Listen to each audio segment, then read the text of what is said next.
There was a movie that when I saw it, way back then, I saw it again 5 more times. 5, 6, 7, 8 times. And it was a very rare movie that it's even difficult to get it now. And it was an actress named Ellen Bernstein. You know, the actress. She was very young at the time. And that movie was one of the most beautiful movies I've ever seen. I'm trying to remember the name of it. We'll find it. Yeah. There's an overlay. Ellen Bernstein. The other movie that... But do you remember what the plot was? Huh? Do you remember the plot? Yes, the plot was a young woman and her future fiance.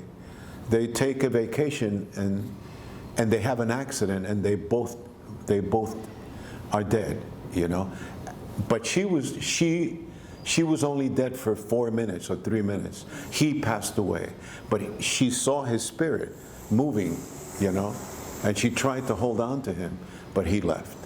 And she wakes up completely different, and in the waking, she could heal people by just touching them. And she was a person that didn't believe in any of that psychic stuff or any, but she had the power to heal people. And that became a thing because now she can heal people, she could do, and she doesn't want it. She doesn't want it, but there are people who are telling her this is a gift and so forth.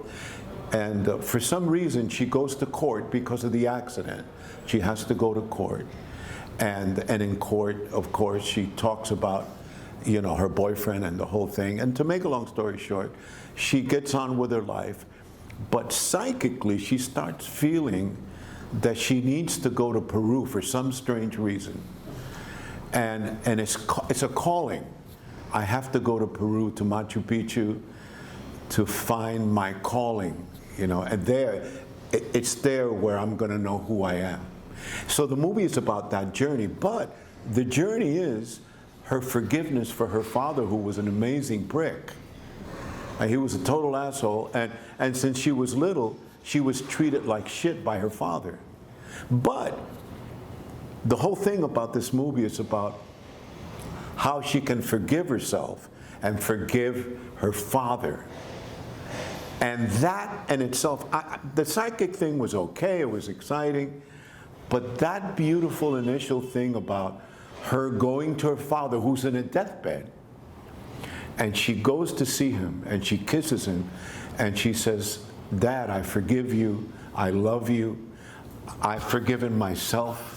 I want you to know that I love you and that you're going to have a beautiful journey." And he's in a coma, and he starts crying. He heard every word, and he forgave her.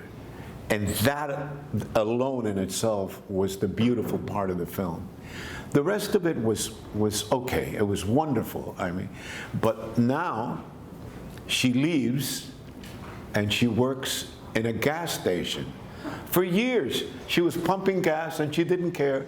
She was just pumping her gas for 2 years. Then this car comes in after 3 years, and this little kid comes out, and she can see that he has cancer, and he's gonna die. And she says, "Oh, wow, this little kid is ill." But her mother and her father, they're gonna take my place in this gas station. And they're going to go through what they need to go through for their evolution. So she hugs the child, hugs him, and she's healing him. And she heals him completely, but they don't know it yet, that he's completely healed. She gets in her car, she leaves the whole establishment, the gas station, and she goes to Machu Picchu.